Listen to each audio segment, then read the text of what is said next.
J'aimais pas ça, mais j'avais pas osé le dire et ça m'a au point où ça m'a fait vomir en fait de manger le steak haché, tu vois. C'est ok, t'as le droit de pas être sage et maman, elle t'aime que tu sois sage ou pas sage. Qu'est-ce que moi, en tant que maman et femme, je peux faire ou ne pas faire pour l'aider à garder cette confiance en elle, etc.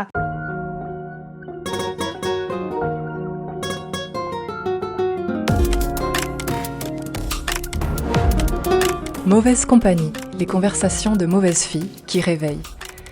Vous voyez ces femmes qu'on qualifierait de mauvaises influences, celles qui osent questionner, déconstruire, libérer. Ici, je les invite à partager leur expertise sous l'angle de mauvaises filles. Les injonctions qu'elles démontent, les ombres qu'elles éclairent, les conditionnements qu'elles défont. Des conversations sans filtre pour élargir ton regard. Des perspectives qui bousculent pour mieux te libérer. Parce que les meilleures fréquentations sont celles qui te rendent à toi-même. Bienvenue dans Mauvaise Compagnie, les dialogues qui éveillent, qui décomplexent et qui déconditionnent.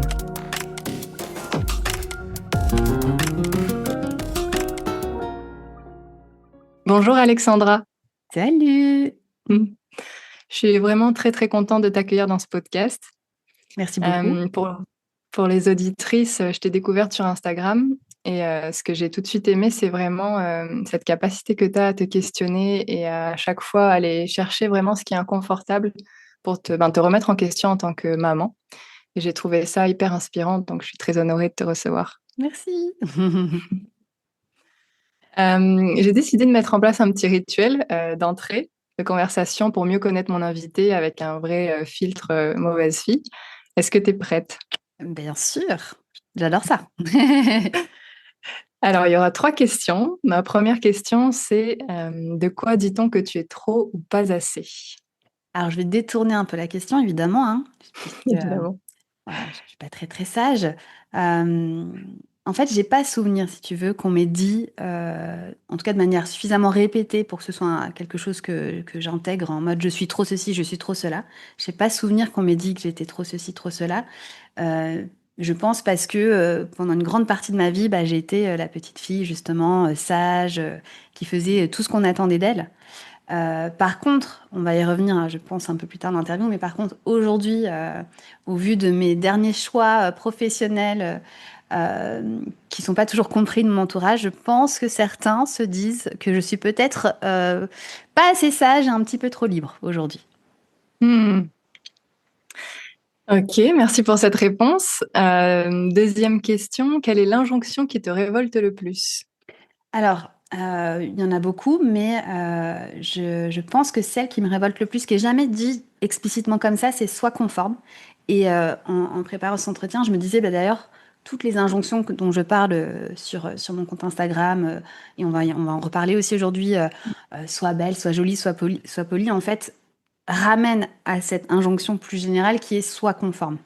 Donc, tu vois, sois Ok. belle, bah, réponds à certains critères de beauté, sois Hmm. poli, réponds à certaines normes sociales. Et moi, c'est vrai que tout ce qui empêche les gens de se sentir libres d'être eux-mêmes, et ça va de choisir leur genre, à leur amoureux, à pouvoir sentir que ils peuvent être libres d'exprimer leur personnalité, qu'ils soient extrovertis, introvertis, tu vois, tout ce qui empêche voilà, les gens de se sentir libres d'être qui ils sont, ça m'agace beaucoup. Après, j'ai dans mes valeurs Hmm. justement l'ouverture d'esprit, etc. Et c'est aussi Ouais. quelque chose que je souhaite à ma fille. C'est pour ça que souvent, quand je parle de mon projet qui est d'aider les petites filles à grandir libres, confiantes, pardon, confiantes et bien dans leur basket, je rajoute toujours libre d'être elles-mêmes parce que c'est vraiment quelque chose qui est très important pour moi et que je souhaite de tout cœur à ma fille, qu'elle se sente libre d'être elle-même et aimée pour ça, surtout. Hmm. Ouais. Et quelle est la part d'ombre sur laquelle tu évolues le plus? Et ben justement, c'est ça, le fait d'apprendre moi aussi à m'aimer telle que je suis, d'autant plus maintenant que voilà, je me rebelle un petit peu et que c'est pas toujours compris, que j'ai pas toujours la reconnaissance en face de ça, tu vois. Donc il faut être solide à l'intérieur pour se dire bah c'est ok et je peux m'aimer en faisant ces choix-là aussi. Et je pense que c'est quelque chose que je partage aussi évidemment avec beaucoup de femmes de ma génération. Hmm. Oui, on va en revenir aussi là-dessus sur comment, en éduquant ta fille, tu te rééduques Mm, presque mm, mm, un peu toi-même. Merci beaucoup d'avoir joué le jeu. Donc, on mm. reviendra sur certaines réponses au cours de la conversation. Alexandra, pour te présenter un peu, tu es l'hôte du podcast Passage. Tu as créé une communauté de mamans de filles qui s'appelle We Are Shippy sur Instagram. Mm. Et tu as fondé Shippy Studio qui accompagne des projets autour des femmes, des enfants et de la transmission dans leur communication. Mhm. Est-ce qu'il y a quelque chose que tu veux rectifier ou compléter dans cette présentation? Bah non, c'est ça. J'ai créé cette communauté de mamans parce que moi aussi, j'avais besoin de me sentir soutenue dans cette démarche.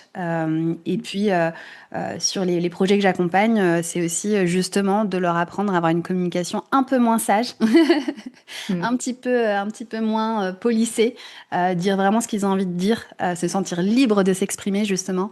Donc, je pense que voilà, tu vois qu'il y a Mm. tout fait un petit peu écho aujourd'hui à mon histoire, etc. Et c'est ça que je trouve aussi passionnant. Mm. Tu parles de ton histoire, du coup, est-ce que tu as toujours été à cet endroit-là ou est-ce qu'à un moment donné, il y a eu vraiment un gros basculement dans ta trajectoire? Ma trajectoire professionnelle, tu veux dire?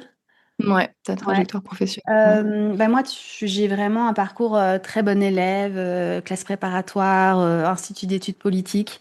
Ce qui s'est passé, c'est que quand j'ai fini mes études et que je suis sortie de ce cadre scolaire et que je me suis retrouvée bah, avec plein de possibilités devant moi, mais sans me connaître moi, puisque j'avais juste suivi un peu la voie classique d'une bonne élève, eh ben, je me suis retrouvée un petit peu perdue. Et là, j'ai eu quand même ce réflexe parce que j'avais quand même la chance aussi de ne pas avoir des parents derrière moi qui me disaient qu'il fallait faire tel métier ou tel truc. J'avais quand même inconsciemment des blocages, etc. Mais en tout cas, j'avais pas cette injonction très forte à aller à aller travailler pour une grande entreprise, etc. Ce qui fait que j'ai commencé là à suivre mes envies, ce qui me parlait, tu vois, au milieu de Mm. voilà, de ce néant un peu, parce que j'ai fait des études très généralistes, donc j'avais pas un métier en particulier, je pouvais m'orienter sur plein de choses. Et là, j'ai commencé à suivre un peu mes envies, et je me suis tournée dans un premier temps vers le domaine associatif. Et là, c'était un peu la Mhm. première bifurcation, parce que, il y en a beaucoup hein, qui ont fait des études de sciences politiques et qui se tournent vers l'associatif, mais moi, mes copains, mes camarades de promotion allaient quand même voilà, travailler pour des grandes entreprises, des cabinets de conseil, des grandes institutions, sessions publiques, etc. Et j'étais un petit peu là, la seule qui allait vers ce domaine-là. Et il y avait, tu vois, une amie de la famille qui avait dit à ma mère, ah mais non, faut surtout pas qu'elle aille là-dedans, parce qu'après, elle pourra jamais en sortir. Ce qu'il faut, hein, Mm. aujourd'hui, je suis plus du tout dans l'associatif. Donc, tu vois, première petite déviation. Mm. Rébellion, quoi. En plus, Ouais. j'en ai rajouté une couche parce qu'après, je suis partie faire un volontariat international en Italie à 29 ans, alors qu'à ce moment-là, tous mes copains étaient en train de, tu vois, s'installer en couple, commencer à mettre des sous de côté pour acheter un appart. Et alors moi, j'allais continuer à explorer un peu la vie. Donc voilà, il y a eu cette première peut-être petite déviation et un autre basculement aussi, c'est en 2020, suite à une épreuve difficile de ma vie, qui m'a fait faire la rencontre d'une coach et qui m'a fait faire un travail sur moi-même que j'avais euh, pas encore fait. J'ai réalisé que un de mes rêves, c'était de créer ma propre entreprise. Donc en 2020. Créé ma propre entreprise. Et si tu veux, c'était pas gagné d'avance parce que mes parents, eux, étaient commerçants. Ils ont eu un commerce de proximité pendant 30 ans, donc chapeau à eux. Mais moi, j'ai vu ce que c'était de l'intérieur, les difficultés, les galères. En plus, ils travaillaient ensemble, donc ils en parlaient beaucoup à la maison, ça créait beaucoup de conflits. Donc, au tout départ, c'était vraiment pas ce vers quoi je m'orientais. Mais finalement, voilà, en 2020, j'ai réalisé que j'avais besoin, en fait, ce dont j'avais besoin, c'était de liberté, tu vois. Et Ouais. donc, ça m'a poussée à me lancer à mon compte. Et donc voilà, aujourd'hui, je suis entrepreneur depuis 2020. Mm. Oui, ça s'est fait vraiment progressivement, petit Ouais. à petit, comme une déconstruction progressive Ouais. jusqu'à un moment presque de crise en 2020 qui t'a vraiment fait passer un peu de l'autre côté, quoi, Ouais. entre guillemets. Mm. Et puis tu vois, Tu nous disais, pardon, j'allais vas-y, dire, vas-y. j'ai jamais fait de crise de l'adolescence, par exemple. Et je me souviens que Ouais. ma mère m'avait dit, je me suis quand même engueulée avec mes parents deux, trois fois, tu vois. Et une fois, ma mère m'avait dit, ah mais j'aurais jamais pensé ça de toi. Tu vois, vraiment, toi, faire une crise de l'adolescence, ce qui est en fait une chose à peu près normale, normalement, tu vois. Donc, voilà, il n'y a Mhm. Ouais. pas eu de grosse crise ni à l'adolescence. Mais effectivement, petit à petit, à force d'écouter mes envies et de suivre ce besoin de liberté que j'ai à l'intérieur de moi, j'ai dévié. Hmm. Oui, et du coup, oui, tu me dis que tu étais une bonne élève, que tu étais sage, que tu n'as pas fait de crise d'ado. Comment elle était autrement, cette petite fille? Comment tu étais, en fait, à part Ben, ça, j'étais au j'étais quotidien? parfaite, hein. Moi, j'étais sage, gentille, très Mhm. polie. Ma mère, donc justement, qui avait ce petit commerce de proximité, m'avait bien appris à dire bonjour madame, bonjour monsieur. Fallait dire madame et monsieur, tu vois, pas juste Mhm. bonjour. Ouais. Je m'adaptais à tous les environnements. Donc, ma mère m'envoyait dans la famille, chez des amis. Tout le monde était content de me recevoir et à chaque fois disait que voilà, j'avais été exemplaire. Je me souviens d'une anecdote où en fait, parce que à ce moment-là, je n'osais pas dire ce qui me convenait ou ce qui ne me convenait pas, ce dont j'avais envie. Mhm. Et donc, à un moment donné, on m'avait servi des steaks. J'aimais pas ça, mais j'avais pas osé le dire. Et ça m'a, au point où ça m'a fait vomir en fait de manger le steak. Ouais. Donc voilà. Et puis en plus, j'étais hyper performante, c'est-à-dire que j'étais aussi très douée à l'école, première en cross-country, sans que mes parents me poussent, hein, j'insiste là-dessus. C'est presque, j'ai envie de te dire que c'était presque naturel, même si aujourd'hui, avec voilà, le travail que je fais aussi sur moi, je comprends que ça ne veut pas, c'est quelque chose que tu construis. C'est un mécanisme presque de défense. En l'occurrence, Mhm. je pense que même si mes parents m'y poussaient pas, il y a une partie de moi qui a compris que je serais quand même aimée ou davantage aimée si j'étais cette petite fille-là. Et Mhm. par ailleurs, je pense que c'était aussi une manière de... Enfin, j'ai compris, j'ai dû comprendre inconsciemment à un moment donné que en étant cette petite fille-là, je leur créerais moins de soucis.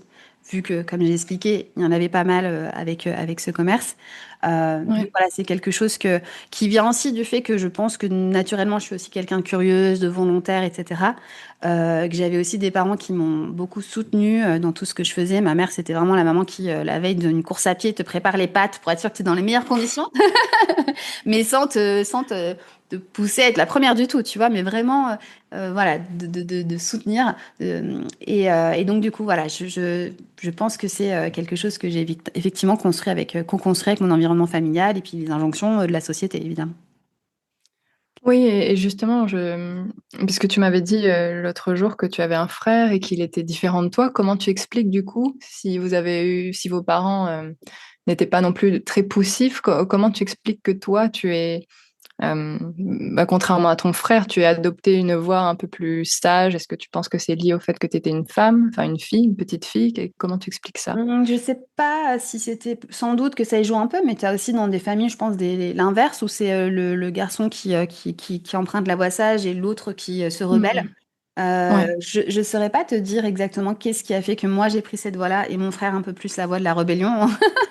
Hmm. Euh, ça restera un mystère, je pense. D'accord. Et du coup, ouais, j'aimerais qu'on s'attarde un peu sur ta casquette de maman aujourd'hui. Qu'est-ce que ça t'a fait d'apprendre que tu allais avoir une fille? Alors moi, contrairement à beaucoup de personnes que j'ai interviewées sur mon podcast, justement, j'ai pas eu d'appréhension. Moi, j'étais plutôt contente parce que mon frère, justement, avait eu deux garçons, donc très contente pour ma maman d'avoir une petite fille.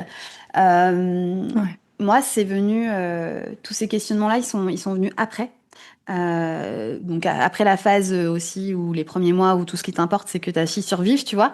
Et après ça, c'est vrai que quand elle a commencé à grandir et à exprimer tout son petit être, donc de se regarder dans le miroir et de se trouver visiblement jolie parce qu'elle arrêtait pas de se regarder dans le miroir, tu vois, d'oser faire des choses.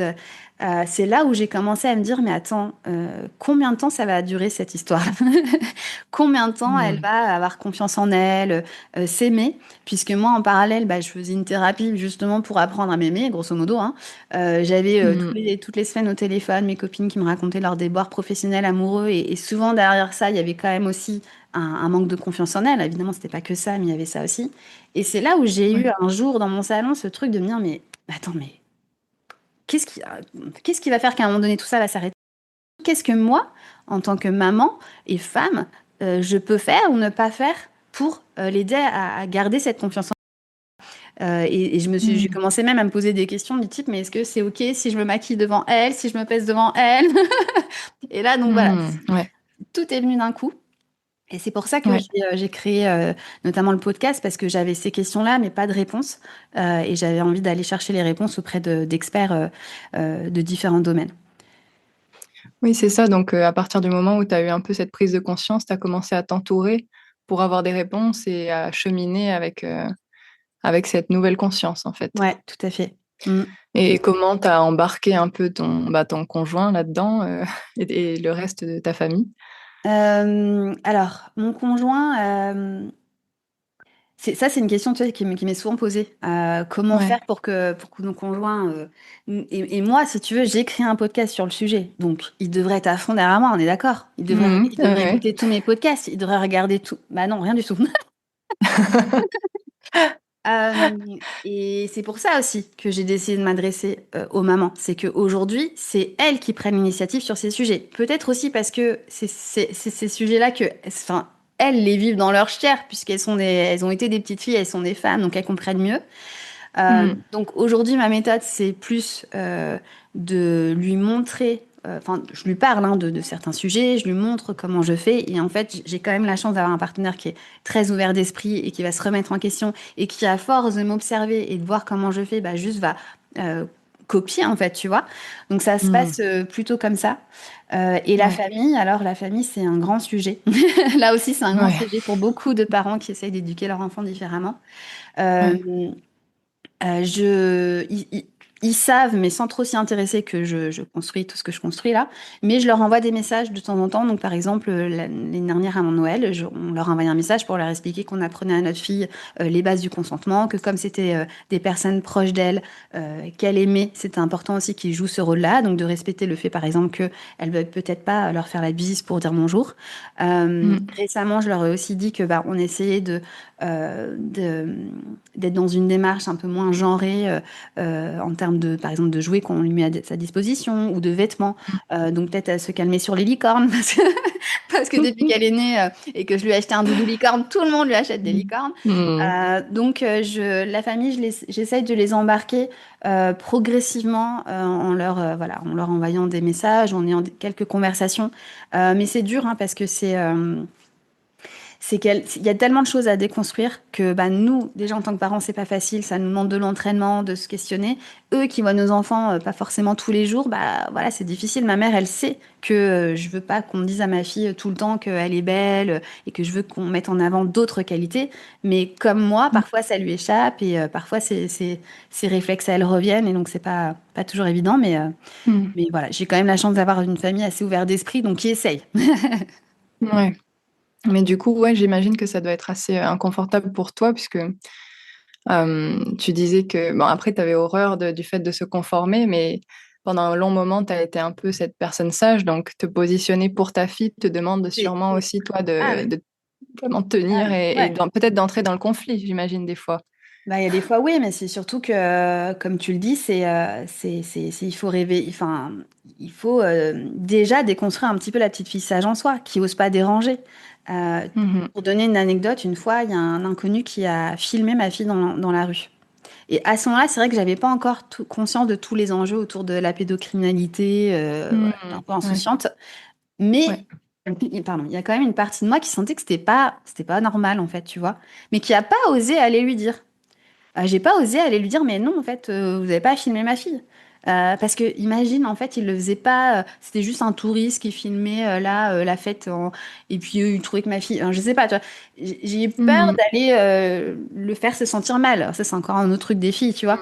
Donc, Ouais, ouais. donc avec des inconnus, mais avec la famille aussi. Quand il a fallu que je dise à ma belle-mère que fallait pas faire de chantage affectif. Je lui ai pas dit comme ça, mais tu vois, ma belle-mère, c'est vrai elle aurait tendance à, si ma fille lui dit qu'elle veut pas faire de bisous de câlin, à faire la moue, tu vois. Oh, je suis triste. Mmh. Bah, ça Ouais. demande, c'est pas évident, tu vois. Donc, bah, ouais, ça, c'est un entraînement, mais c'est vrai que pour sa fille, parfois, on va trouver des ressources et des forces qu'on n'a pas forcément pour nous. Euh, et voilà. Mmh.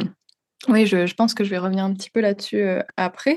J'avais déjà envie de te demander, avec Rose, du coup, quelles sont vraiment les principales injonctions que tu remets le plus en question? Alors, bah, il y a évidemment tout ce qui tourne autour de sois sage, sois gentil, Mmh. sois poli, etc.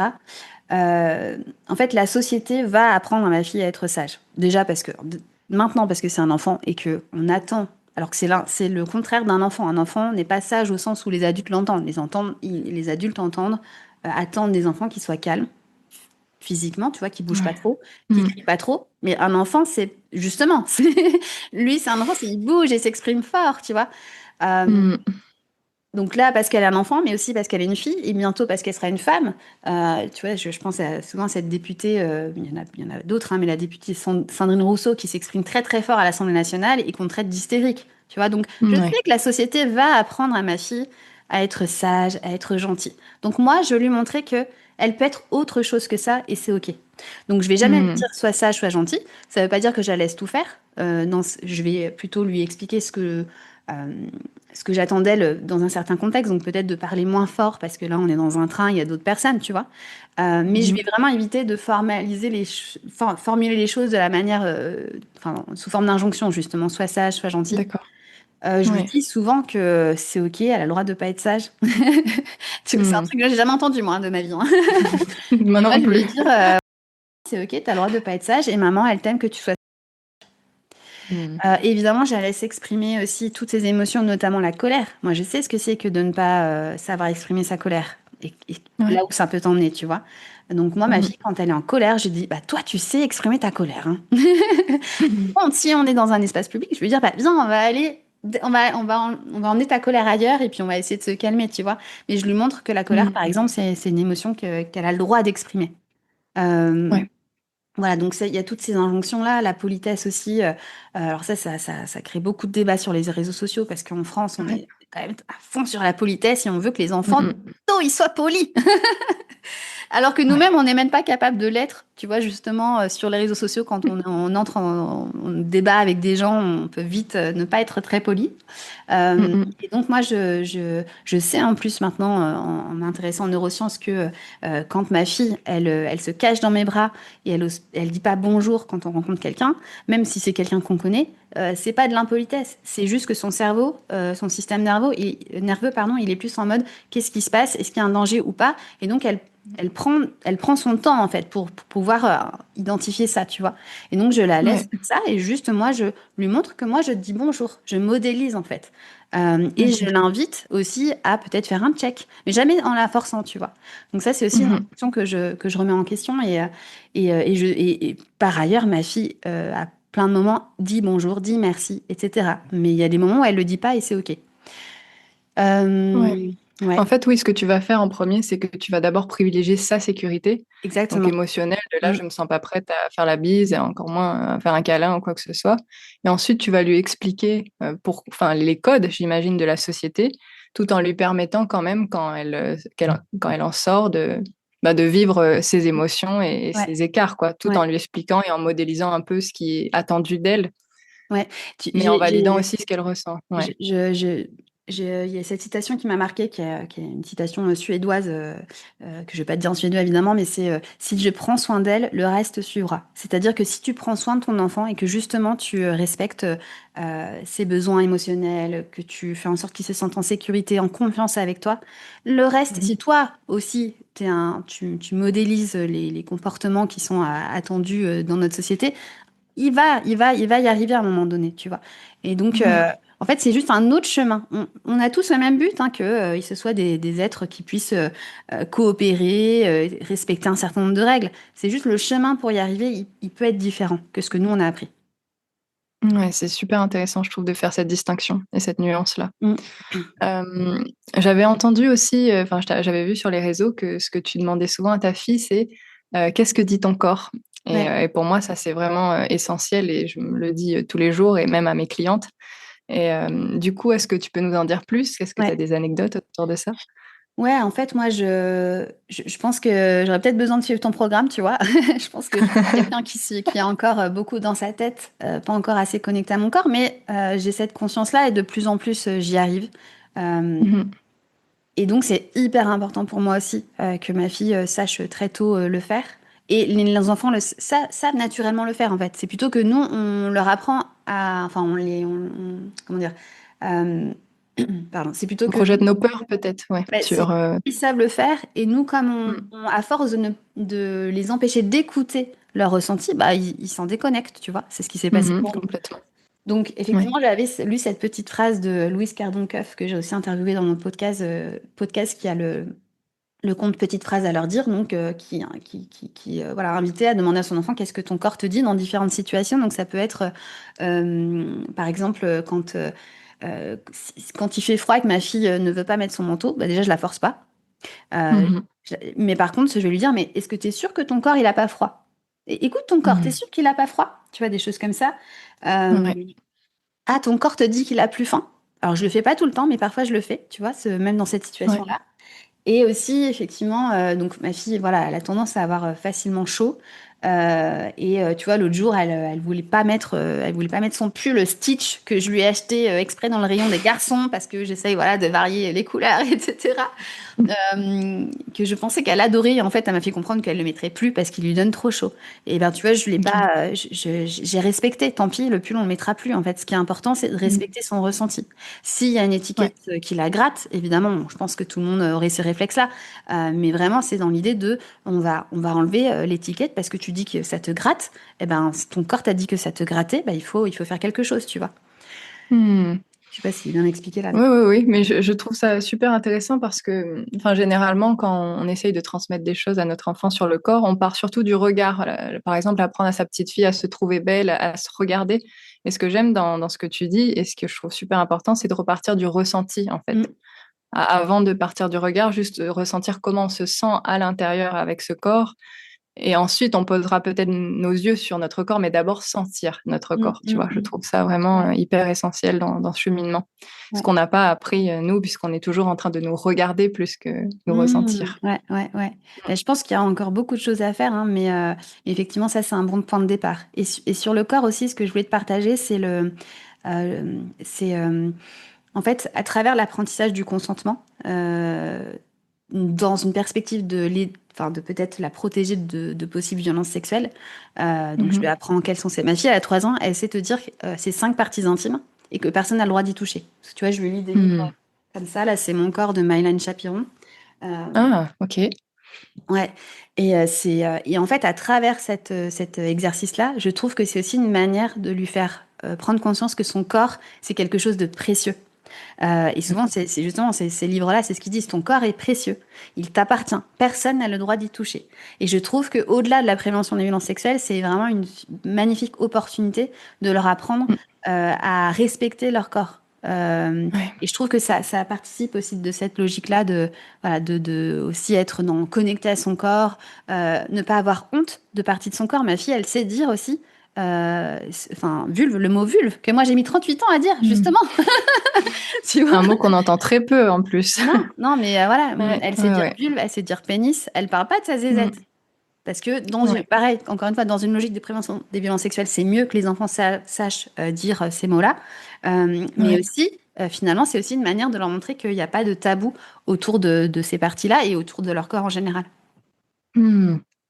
C'est super important, ouais, je trouve, de le rappeler. Et d'ailleurs, le petit livre, on mettra la ressource Ouais. dans la description de l'épisode. Je pense que ça pourra intéresser beaucoup de mamans. Si on revient un peu à ce qu'on disait tout à l'heure, c'est que enfin, moi, j'ai tendance à penser qu'on peut accompagner l'autre que là où on a été soi-même. Et j'imagine que c'est un peu pareil en tant que maman. Est-ce que du coup, à certains moments, tu dois toi-même un peu te mettre à jour dans ta propre émancipation pour vraiment accompagner Rose à une prochaine étape? Ouais. Bah, je vais donner un exemple concret. Moi, je crois que je savais pas forcément dire pardon avant d'avoir ma fille. Donc, ça m'est arrivé de me mettre en colère vis-à-vis de mon compagnon, par exemple, Ouais. et de pas réussir à dire pardon après, tu vois. Et Mhm. depuis que j'ai ma fille et que je sais que c'est le plus important, ce qu'on dit, c'est que souvent le plus important, c'est la réparation. C'est-à-dire qu'évidemment, on n'est pas parfait, même quand on essaye d'être dans cette approche bienveillante, etc. Donc il y a des fois, on crie sur nos enfants, etc. Et quand j'ai compris que c'était hyper important d'aller dire pardon à son enfant, bah, à force de lui dire à elle, bah, aujourd'hui, je sais le dire à mon chéri, tu vois. Mhm. Donc c'est un exemple très concret enfin, alors là pour le coup Ouais. c'est peut-être même un exemple de euh, ce que je fais avec elle, comment ça peut m'impacter moi dans d'autres relations, tu vois. Mais effectivement il y a Ouais. ça. Euh, il y a aussi au niveau de la gestion de mes émotions, parce que tu vois, il y a eu comme des paliers aussi à franchir en termes de gestion des crises, hein. Là, en début d'année, Mhm. ma fille, elle a fait des crises qu'elle n'avait jamais fait avant. Alors avant, bah, tu vois, à chaque fois, il me faut deux, trois crises pour que mon système nerveux soit moins en panique. et Mm. puis se rester calme. Et là, nouveau palier, nouvelle intensité de crise. Ok, deux, trois fois, je commence à, tu vois, être débordée émotionnellement. Et au final, maintenant, même quand elle fait des grandes crises, ça y est, je sais rester calme. Donc, Mm.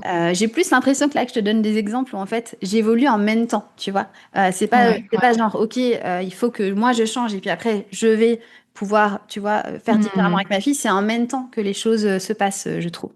Et par Oui, c'est ailleurs, avec l'expérimentation, quoi. ouais, Enfin, exactement. Et pour aussi ne pas mettre trop de pression sur les mamans qui nous écoutent, il y a aussi des fois je crois que je te racontais ça déjà, où moi-même je pense que je ne saurais peut-être pas euh, faire les choses pour moi que je vais savoir faire pour elle.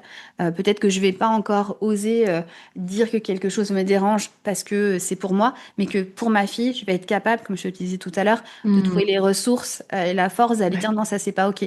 Donc ouais. voilà. Ok, oui, je trouve que c'est important aussi à rappeler pour pas non Mm. plus rajouter en culpabilité. Mm.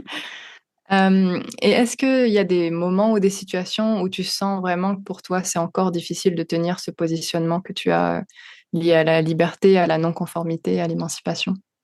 Des sujets peut-être? Oui, je pense qu'il y en a sans doute beaucoup pour lesquels je suis pas encore consciente. Donc, il faudra me suivre Ouais, justement pour voir l'évolution et une nouvelle prise de complètement. conscience.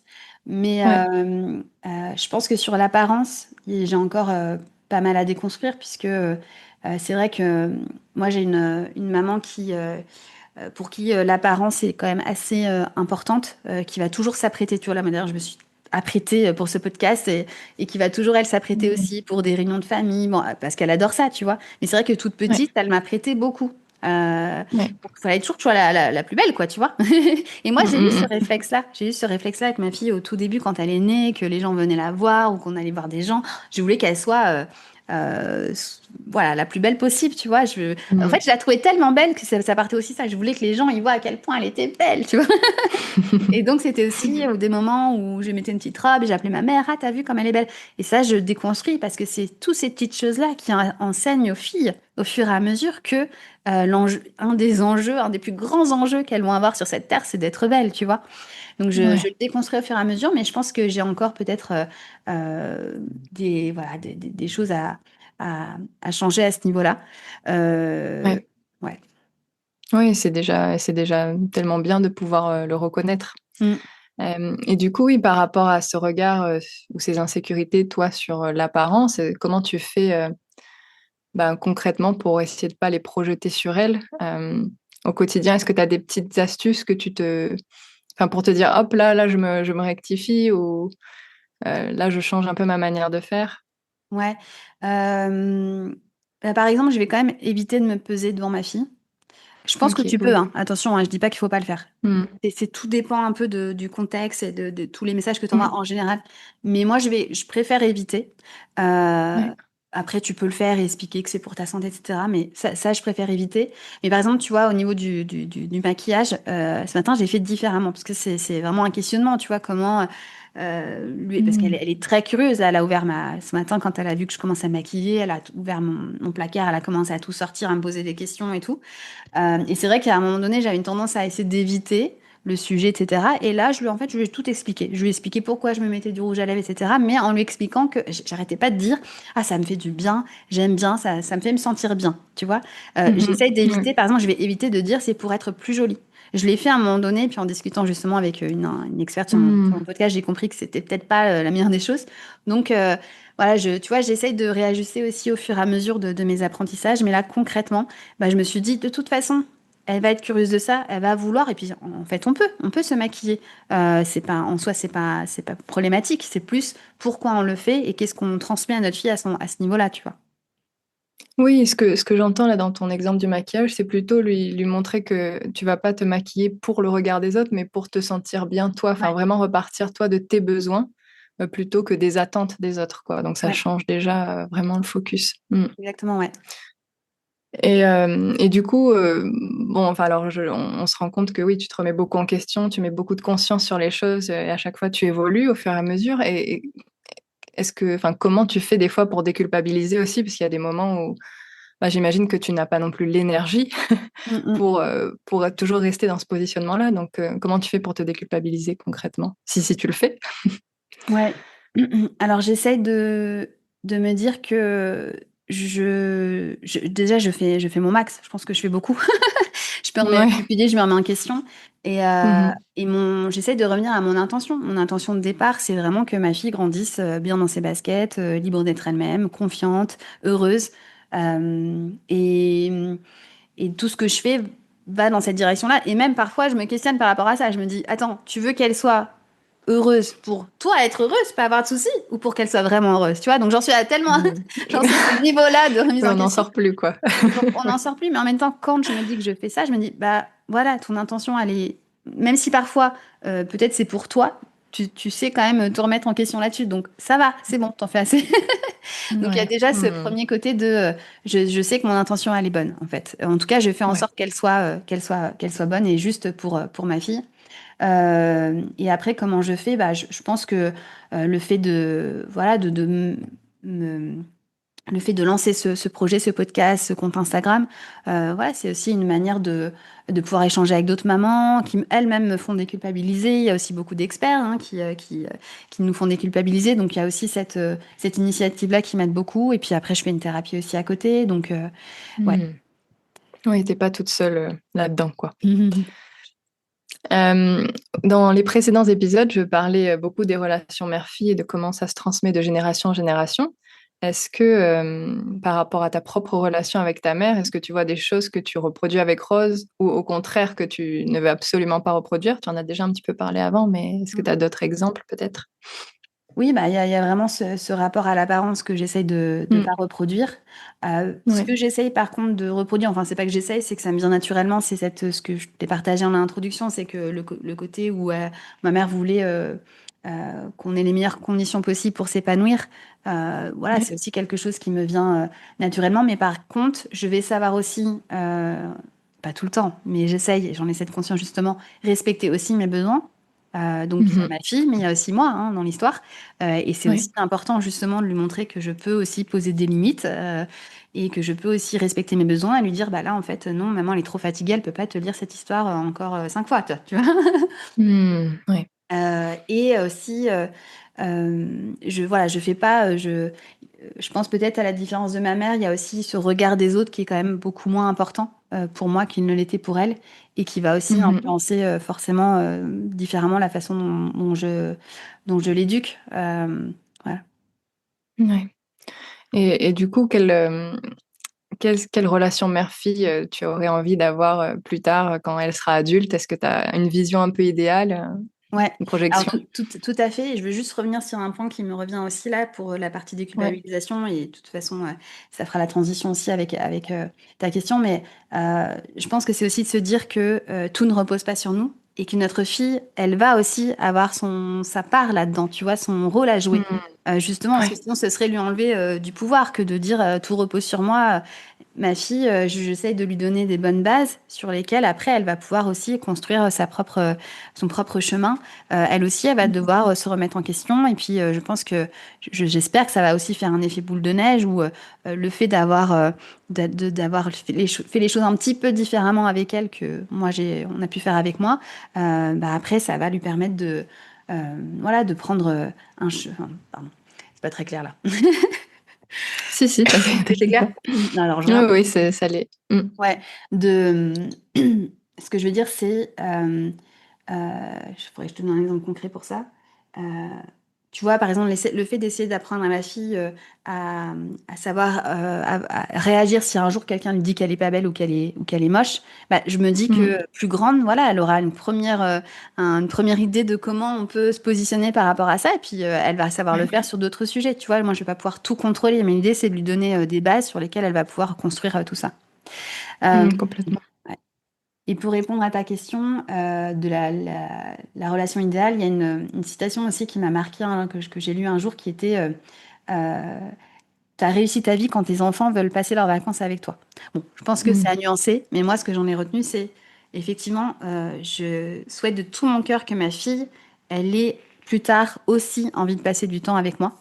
Mm. Ça peut être des vacances, mais ça peut aussi vouloir dire de m'appeler régulièrement, d'avoir envie de partager des choses, évidemment, de garder aussi une part juste pour elle, pour son jardin secret. Mais voilà, Mm. qu'on ait une belle relation à ce niveau-là et qu'elle se sente libre, évidemment, de me raconter tout ce dont elle a envie et notamment les doutes, les difficultés, les bêtises éventuelles qu'elle pourrait faire et qu'elle n'en ait pas peur, tu vois, et que je puisse être là Ouais. pour la soutenir. Ça, j'aurais vraiment l'impression que là, j'ai réussi et que j'ai une belle Oui, relation. parce que ça sera vraiment une preuve de sécurité Ouais, ultime. exact. Ouais, c'est ça, Euh, ouais. ouais. On arrive vers la fin de l'interview. Si on revient un petit peu à ta vision professionnelle, quels sont tes prochains projets? Qu'est-ce que tu as envie de construire avec ce podcast et cette communauté? Ouais, alors j'ai plein de choses en tête. Peut-être une retraite, mère-fille, peut-être Hmm. une application, on puisse se retrouver entre nous. Voilà, j'ai plein de choses en tête, mais là, je suis d'abord dans une perspective de mieux connaître en fait les personnes qui me suivent. Et du coup, voilà, je vais me laisser jusqu'à la fin de l'année pour peut-être lancer une première service qui puisse vraiment aider ma communauté. Mais en tout cas, voilà, j'ai une grande vision. J'espère que je la mettrai en œuvre. Mais en attendant, voilà, vous pouvez me suivre sur mon compte. Je partage énormément de choses. Et c'est aussi un endroit où, voilà, vous pouvez vous sentir libre de venir me partager comment vous vivez les choses. Je me place jamais dans une position d'experte parce que pour le moment, je ne considère pas être une experte. Mais comme une maman qui peut aussi vous partager son expérience. Et après, bah, là, effectivement, comme tu le dis, j'ai le Shippy Studio. Donc, c'est à la fois pour des entrepreneurs, solopreneurs qui voudraient euh, bah, voilà, un petit peu changer leur communication, avoir une communication un petit peu moins sage, se sentir plus libre de s'exprimer sur les réseaux sociaux. Et pour des marques et des plateformes et des communautés engagées sur tous les sujets dont on a parlé, qui elles aussi pensent qu'il y a peut-être moyen d'aller un petit peu plus loin, de porter une voix un peu plus forte et de créer un sentiment de communauté encore un peu plus fort aussi avec leur communauté. Et voilà. Hmm. Pour finir, est-ce que tu as une dernière chose que tu voudrais ajouter aux mamans des petites filles qui nous écoutent aujourd'hui? Bah bravo en fait, bravo à vous Hmm. parce que sans doute que si elles m'écoutent, c'est que même si, enfin voilà, qu'elles ont sans doute été elles aussi influencées par beaucoup d'injonctions et qu'elles ont encore en elles une partie un peu sage. Et donc je sais à quel point bah, c'est pas évident de vouloir faire différemment avec sa fille quand voilà, quand nous on a été élevés comme ça. Donc déjà bravo. Et bah, de continuer sur cette voie et avec le moins de pression et de culpabilité possible, avec le moins de pression et de culpabilité évidemment. Mais Hmm. voilà, moi je pense que c'est ça que j'aurais envie de dire là maintenant, c'est franchement vous êtes incroyable quoi. C'est un très très beau mot de fin. Merci beaucoup Alexandra pour toutes ces réponses très Avec plaisir. transparentes et tous ces témoignages Merci hyper pour, précieux. merci pour ton invitation. En tout cas, pour celles qui nous écoutent, vous trouverez tous les liens d'Alexandra en description et on serait vraiment très contente d'avoir vos retours ou vos témoignages suite à cet épisode. Donc, n'hésitez pas à nous laisser un commentaire, que ce soit sur le podcast ou même sur YouTube, et aussi à nous contacter sur Instagram. Comme disait Alexandra, elle est toujours très réactive aux réponses. J'ai vu que sa communauté, en tout cas, il y a vraiment un lien qui s'est Mm, créé, j'ai l'impression, entre toi mm, et ta communauté. ouais. Donc, merci pour votre écoute et à très bientôt.